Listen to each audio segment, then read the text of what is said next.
ശബരിമലയിൽ വിശ്വാസം സംരക്ഷിക്കുമെന്നും അയോധ്യയിൽ രാമക്ഷേത്രം നിർമ്മിക്കുമെന്നും പ്രഖ്യാപിച്ച് ബിജെപിയുടെ പ്രകടന പത്രിക.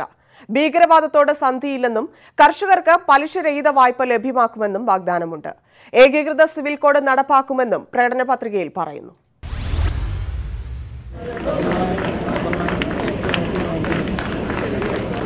राष्ट्रवाद ये हमारी प्रेरणा है, अंत्योदय ये हमारा दर्शन है और सुशासन ये हमारा मंत्र है. വികസ്വര രാജ്യമായ ഇന്ത്യയെ വികസിത രാജ്യമാക്കി മാറ്റുമെന്നാണ് പ്രധാനമന്ത്രി നരേന്ദ്രമോദി നൽകുന്ന വാഗ്ദാനം. സങ്കൽപ് പത്ര എന്ന് പേരിട്ടിരിക്കുന്ന പ്രകടന പത്രികയിൽ ഇന്ത്യയെ ലോകത്തിലെ മൂന്നാമത്തെ സാമ്പത്തിക ശക്തിയായി വളർത്തുമെന്നും പറയുന്നു. ശബരിമലയിൽ വിശ്വാസവും ആചാരവും സംരക്ഷിക്കുമെന്നും അയോധ്യയിൽ രാമക്ഷേത്രം നിർമ്മിക്കുമെന്നുമാണ് മറ്റൊരു വാഗ്ദാനം. सभी संभावनाओं को तलाश करेंगे और हमारा यह प्रयत्न होगा कि जल्दी से जल्दी सौहार्दपूर्ण वातावरण में भव्य राम मंदिर का निर्माण हो जाए. 60 വയസ്സ് കഴിഞ്ഞ ചെറുകിട ഇടത്തരം കർഷകർക്ക് പെൻഷൻ നൽകും. കൃത്യമായി തിരിച്ചടയ്ക്കുന്ന കർഷകർക്ക് 1 മുതൽ 5 വർഷത്തേക്ക് 1 ലക്ഷം രൂപ വരെ പലിശരഹിത വായ്പ ലഭ്യമാക്കും. ഏകീകൃത സിവിൽ കോഡ് നടപ്പിലാക്കും. പൗരത്വ ഭേദഗതി ബിൽ പാസാക്കും. പാർലമെന്റിലും നിയമസഭകളിലും 33% സ്ത്രീ പ്രാതിനിധ്യം ഉറപ്പുവരുത്താൻ ഭരണഘടനാ ഭേദഗതി വരുത്തും. മുത്തലാഖ് നിരോധനത്തിൽ നിന്ന് പിന്നോട്ടില്ലെന്നും പ്രകടന പത്രികയിലുണ്ട്. വലിയ വാഗ്ദാനങ്ങളോ പുതിയ വാഗ്ദാനങ്ങളോ അല്ല, തുടങ്ങിവെച്ച വികസന പ്രവർത്തനങ്ങൾക്ക് ഭരണ തുടർച്ച തേടുകയാണ് ബിജെപി. ഡൽഹിയിലെ ബിജെപി കേന്ദ്ര ആസ്ഥാനത്ത് നിന്നും cameraman KP ധനേഷിനൊപ്പം KP Abhilash, news 18. ദരിദ്രർക്ക് പ്രതിവർഷം 72,000 രൂപ ഉറപ്പു നൽകുന്ന ന്യായ് പദ്ധതിയാണ് കോൺഗ്രസ് ഉയർത്തിക്കാട്ടുന്നതെങ്കിൽ കർഷകരുടെ വരുമാനം ഇരട്ടിയാക്കുമെന്ന പ്രഖ്യാപനമാണ് ബിജെപി നടത്തുന്നത്. പതിവ് പ്രഖ്യാപനങ്ങളായ രാമക്ഷേത്രവും ഏക സിവിൽ കോഡും ബിജെപി വീണ്ടും പറയുമ്പോൾ മതേതര ഇന്ത്യ സൃഷ്ടിക്കുമെന്നായിരുന്നു കോൺഗ്രസിന്റെ വാഗ്ദാനം.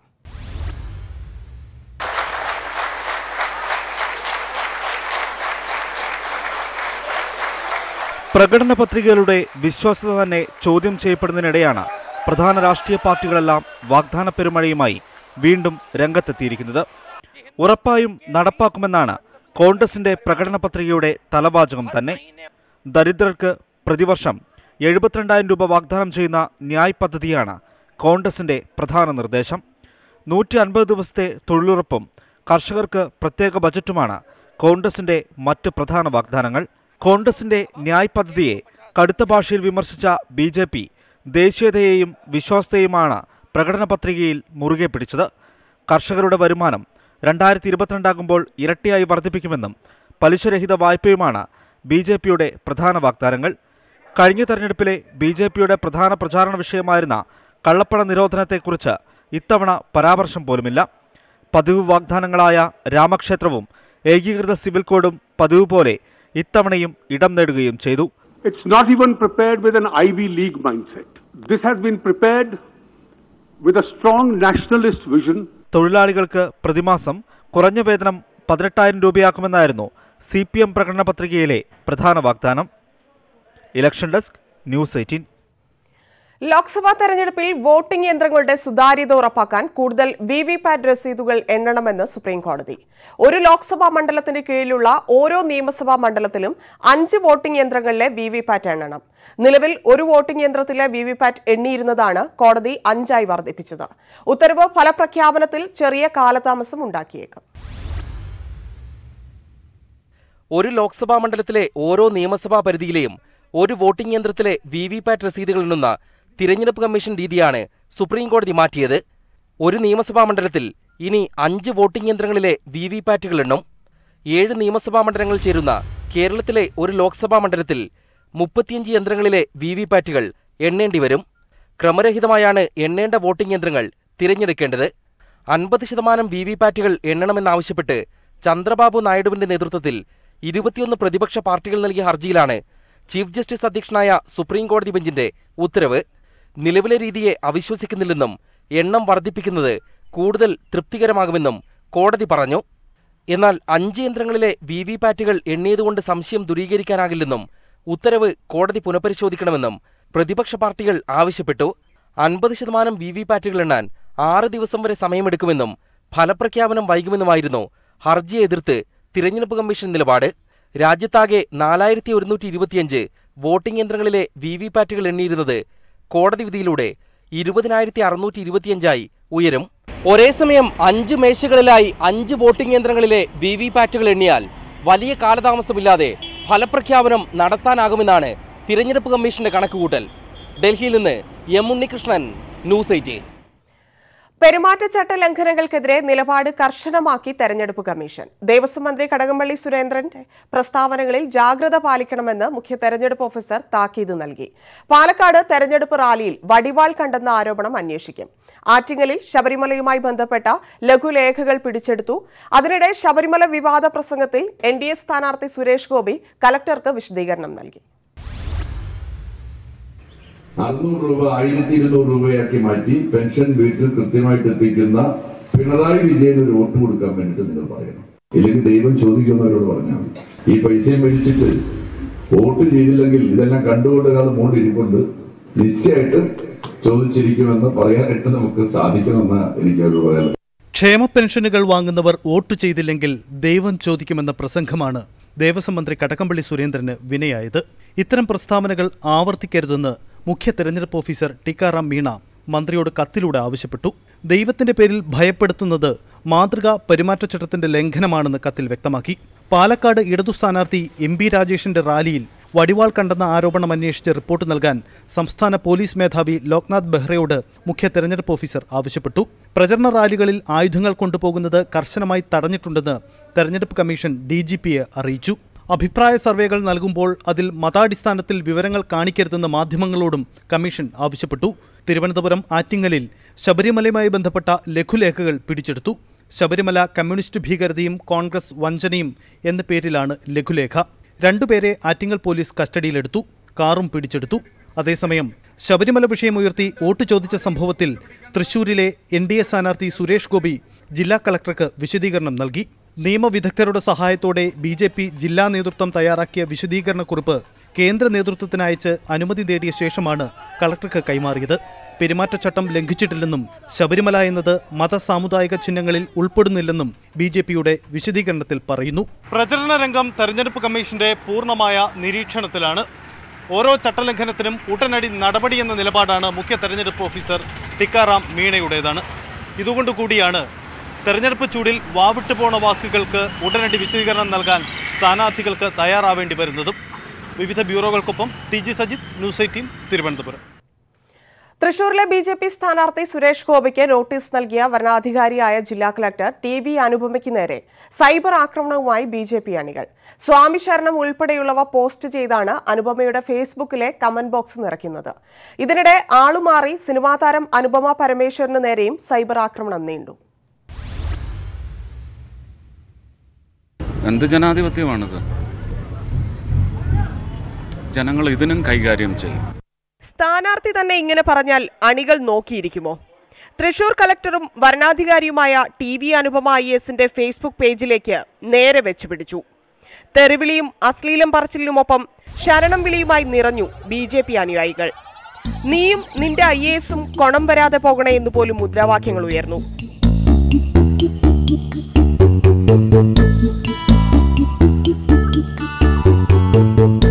ഇതിനിടെയാണ് ചിലർക്ക് വഴിതെറ്റിയത്.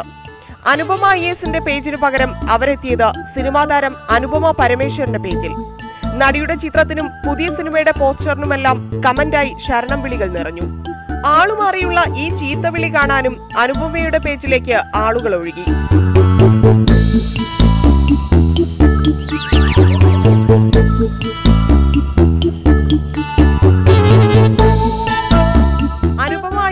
പിന്തുണച്ചും നിരവധി ആളുകൾ ഫേസ്ബുക്കിൽ രംഗത്തെത്തുന്നുണ്ട്.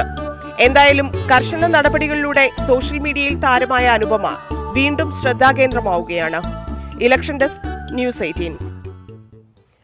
ശബരിമല പ്രശ്നം ഉയർത്തിപ്പിടിച്ച് BJP പ്രചാരണം നടത്തുമെന്ന് സംസ്ഥാന അധ്യക്ഷൻ PS ശ്രീധരൻപിള്ള.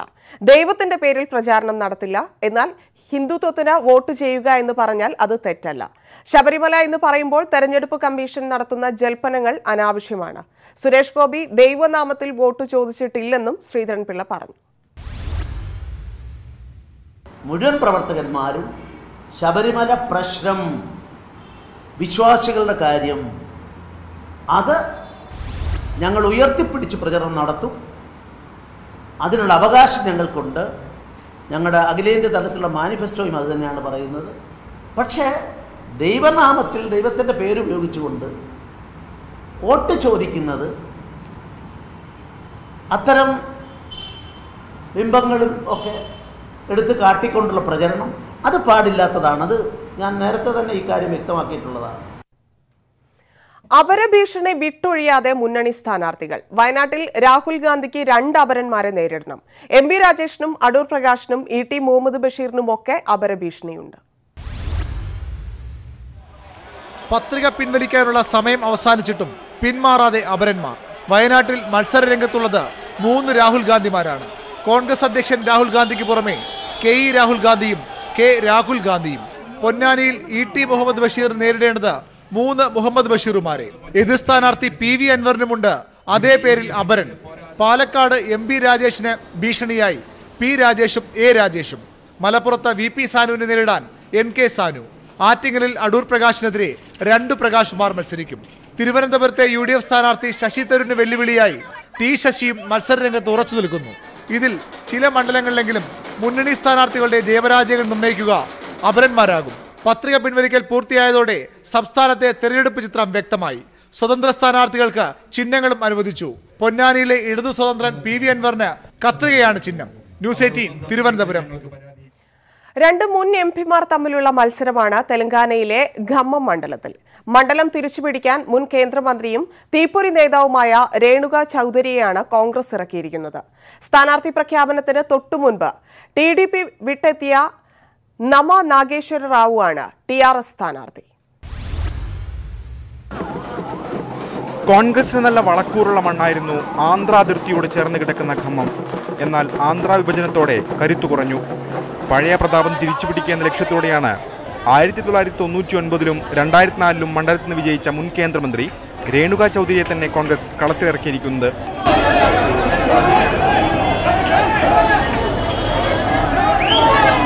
ഇക്കഴിഞ്ഞ നിയമസഭാ തെരഞ്ഞെടുപ്പിൽ ഖമ്മം ലോക്സഭാ മണ്ഡലത്തിന്റെ പരിധിയിൽ വരുന്ന 7 നിയമസഭാ മണ്ഡലങ്ങളിൽ 3 സീറ്റ് കോൺഗ്രസിനും 2 സീറ്റിൽ വിജയം സഖ്യമായി മത്സരിച്ച TDPക്കുമായിരുന്നു.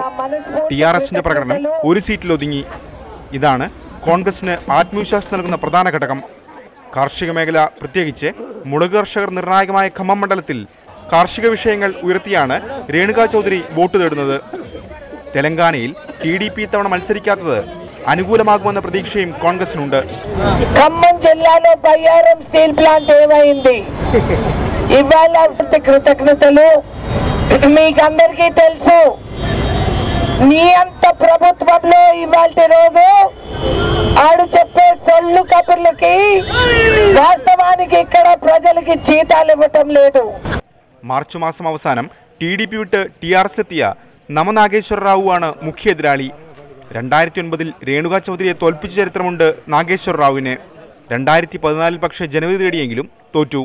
കഴിഞ്ഞ തവണ ജയിച്ചത് YSR കോൺഗ്രസ് സ്ഥാനാർത്ഥിയായിരുന്ന P ശ്രീനിവാസ് റെഡ്ഡിയായിരുന്നു. എന്നാൽ റെഡ്ഡി പിന്നീട് TRSൽ ചേക്കേറി. ഇത്തവണ റെഡ്ഡിക്ക് సీటు నిషేధించాണ് నాగేశ్వర రావుని TRS കളത്തിലിറക്കിയിരിക്കുന്നത്. ఎక్కడ పోయినా కూడా ప్రజలు ఆదరిస్తున్నారు.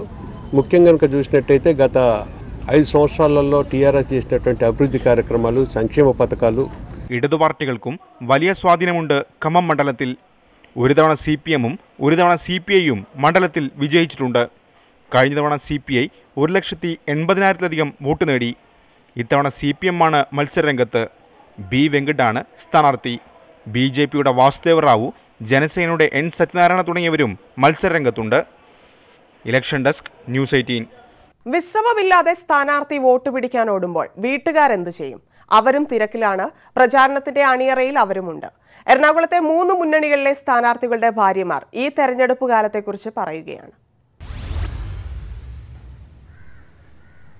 CPM സ്ഥാനാർത്ഥിയും മുൻ MPയുമായ P രാജീവിൻ്റെ വസതിയിലേക്കാണ് നമ്മൾ ആദ്യം പോകുന്നത്. അവിടുത്തെ തെരഞ്ഞെടുപ്പ് വിശേഷങ്ങൾ എന്തൊക്കെയാണെന്നറിയാം. അധ്യാപിക കൂടിയായ വാണിയാണ് അദ്ദേഹത്തിൻ്റെ ഭാര്യ.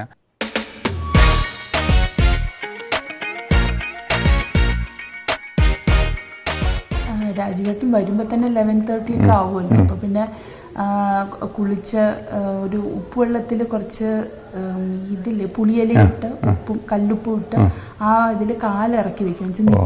ഒരേ നിപ്പാണ്. ഞാനൊരു രഹസ്യം പറയാം. ഈ മറ്റു സ്ഥാനാർത്ഥികളെ പോലല്ല, അദ്ദേഹത്തിന് പല സ്ഥലത്തുനിന്ന് ഈ വലിയ കപ്പയും മാങ്ങയും ചേനയും വലിയ വാഴക്കൊലയൊക്കെ കിട്ടുന്നുണ്ട്. അറിഞ്ഞായിരുന്നോ? അതൊക്കെ ഇവിടെ കൊണ്ടിരുന്നുണ്ടോ? മീനും കിട്ടിയായിരുന്നു. മീനും കിട്ടി. മീനാണ് പൊതുവെ രാജുവേട്ടന് ഇഷ്ടം. എങ്ങനെയുണ്ട് അച്ഛൻ തെരഞ്ഞെടുപ്പ് പ്രചരണം ആയിട്ട് ഇങ്ങനെ മുന്നോട്ട് പോകുമ്പോഴേ അതിന്റെ ടെൻഷനൊക്കെ ഉണ്ടോ? എങ്ങനെയാ? ഇല്ല. നമ്മളെ ഈ കൂട്ടുകാരുടെ അടുത്തൊക്കെ വോട്ട് ചോദിക്കാൻ, അവരുടെ വീട്ടിൽ വോട്ട് ചോദിക്കാനൊക്കെ പോയോ? എങ്ങനെയാ തെരഞ്ഞെടുപ്പ് പ്രചരണത്തിന് നിങ്ങളും? ഇല്ല, ക്ലാസ് എൻഡ് ചെയ്യുന്ന ആ സമയത്ത് ചോദിച്ചു വോട്ട് ചെയ്യണം, അച്ഛനും അമ്മേനോട് പറയണമെന്ന് പറഞ്ഞു. അല്ലാണ്ട് പോയിട്ടില്ല. ടീച്ചർ പോകുന്നുണ്ടോ തെരഞ്ഞെടുപ്പ് പ്രചരണത്തിന്? എങ്ങനെയാ? പോകാൻ പറ്റില്ല. അങ്ങനത്തെ പരിമിതിയുണ്ട്. എനിക്ക് രാജുവേട്ടനെ എങ്ങനെയാണ് സ്വീകരിക്കുന്നതെന്നൊക്കെ കാണണം. അപ്പൊ ശരി, എല്ലാവിധ ആശംസകളും. UDF സ്ഥാനാർത്ഥി ഹൈബി ഈഡന്റെ ഭാര്യ അന്ന തെരഞ്ഞെടുപ്പ് പ്രചരണത്തിന്റെ തിരക്കിലാണ്. എനിക്ക് പേഴ്സണലി എത്താൻ പറ്റാത്ത സ്ഥലങ്ങളിലൊക്കെ ഞാൻ അതിനെ ഒന്ന് ഹെൽപ്പ് ചെയ്യണമെന്നുള്ളതാണ്. ഹൈബിയുടെ പോസ്റ്റർ ഡിസൈൻ ചെയ്യുന്നത് അന്നയാണെന്ന് കേട്ടിട്ടുണ്ട്. അതെ അതെ അതെ. ഫസ്റ്റ് 2 പോസ്റ്റേഴ്സ് ഡിസൈൻ ചെയ്തത് ഞാനായിരുന്നു.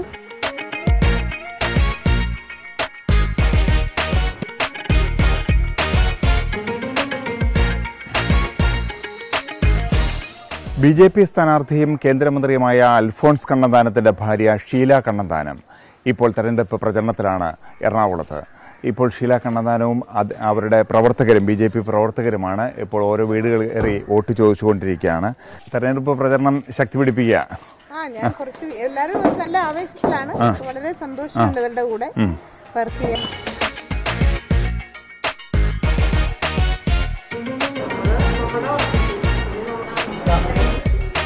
മനുഷ്യർക്ക് വേണ്ടി പുള്ളി 37 വർഷം ചെയ്ത കാര്യങ്ങളാണ്, വാഗ്ദാനങ്ങളല്ല. അപ്പൊ ഇത്രയും ചെയ്യാവുന്ന ഒരു വ്യക്തി തീർച്ചയായിട്ടും എറണാകുളംകാരുടെ പ്രശ്നങ്ങൾക്ക് കൂടെ ഉണ്ടാകും എന്നുള്ളൊരു ഉറപ്പ് എനിക്ക് പറയാൻ പറ്റുള്ളൂ. അതാണ് ഞാൻ പറയുന്നത്.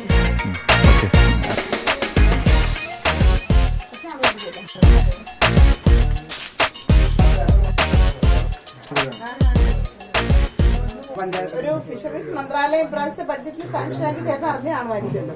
അപ്പൊ അത് വന്നു കഴിയുമ്പോൾ നിങ്ങളുടെ പ്രശ്നങ്ങൾക്കെല്ലാം ഒരു മന്ത്രിയാവും.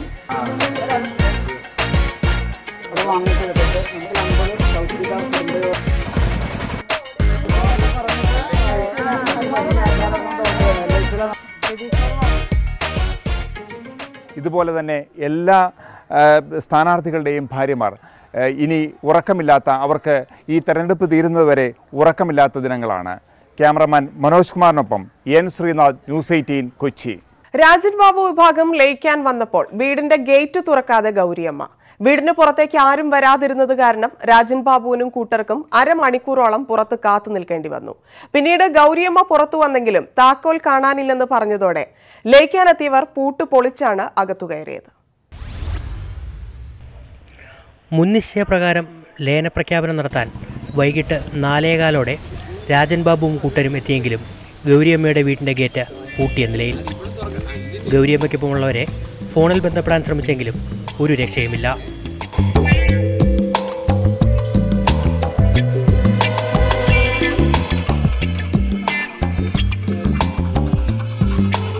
അരമണിക്കൂറിന് ശേഷം ഗൺമാനും പിന്നീട് ഗൗരിയമ്മയും പുറത്തേക്ക് വന്നു. താക്കോൽ കാണാനില്ലെന്നറിയിച്ചതോടെ പുറത്തുനിന്ന് നേതാക്കളിലൊരാൾ ചുറ്റിക സംഘടിപ്പിച്ചു. അങ്ങനെ ചരിത്രത്തിലാദ്യമായി ഗേറ്റ് കുത്തി തുറന്ന ലയനം. രാജൻ ബാബു എല്ലാം ഗൗരിയമ്മയുടെ കൂടെ കൂടുകയാണ്. അങ്ങനെ പറഞ്ഞാൽ മതി. ഞാൻ തിരിച്ചു വരുന്നു. അല്ല, ഒന്ന് പറഞ്ഞു, അതൊന്ന് പറഞ്ഞേര്. രാജൻ ബാബു വരുന്നത് ഞങ്ങൾ സ്വീകരിക്കുന്നു.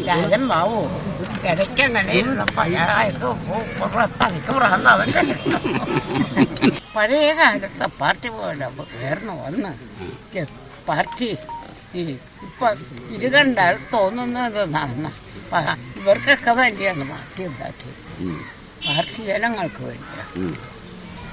ആ നിലയിലേക്ക് കേട്ടോ. ടൈം ആവും. മനസ്സിലായല്ലോ? മനസ്സിലായി. പാർട്ടി ജനങ്ങൾക്ക് വേണ്ടി. സാധാരണ സുരക്ഷാ ജീവനക്കാരുടെ പക്കലാണ് ഗേറ്റിന്റെ താക്കോൽ ഉണ്ടാകാറ്. ഇന്ന് രാവിലെ ഗൗരിയമ്മ താക്കോൽ വാങ്ങിവെച്ചു. താക്കോൽ കയ്യിൽ വെച്ച് ഗൗരിയമ്മ വന്നവരെ പുറത്തു നിർത്തിയതാണോ എന്നും സംശയമുണ്ട്. 13-നാണ് ലയന സമ്മേളനമെങ്കിലും സ്വീകരിക്കേണ്ട രാഷ്ട്രീയ നിലപാടിനെ ചൊല്ലി അഭിപ്രായ വ്യത്യാസമുണ്ട്. ഗൗരിയമ്മ LDFിനൊപ്പമാണ്. രാജൻ ബാബു വിഭാഗത്തിനാകട്ടെ UDFിനോടാണ് താൽപ്പര്യം. താക്കോൽ കാണാതായതിനു പിന്നിൽ ഈ അഭിപ്രായ ഭിന്നതയാണെന്നാണ് സംശയം. ആദ്യം ലയനം, വ്യക്തമായ നിലപാട് ചർച്ചയ്ക്ക് ശേഷമെന്നാണ് രാജൻ ബാബു പറയുന്നത്. ഗൗരിയമ്മ എടുക്കുന്ന നിലപാടിനൊപ്പം തന്നെ ഞങ്ങൾ അത് അംഗീകരിച്ചുകൊണ്ടാണല്ലോ ഞങ്ങൾ ലയിക്കാൻ തീരുമാനിച്ചത്. കാര്യങ്ങൾ മനസ്സിലാക്കി തന്നെയാണ് ഗൗരിയമ്മ നേതൃത്വം കൊടുക്കും. ഗൗരിയമ്മയുടെ ഉപദേശങ്ങളും അനുസരിച്ച് ആ നിലപാട് സ്വീകരിച്ച് ഞങ്ങൾ മുന്നോട്ട് പോകും. ഗേറ്റ് കുത്തിത്തുറന്ന് ലയനം നടത്തിയെന്ന ഖ്യാതിയുമായി രാജൻ ബാബുവും സംഘവും ചാത്തനാട്ടെ പടിയിറങ്ങി. ന്യൂസ് 18 ആലപ്പുഴ. ന്യൂസ് 18 നേതാ ആപ്പ് സർവേ.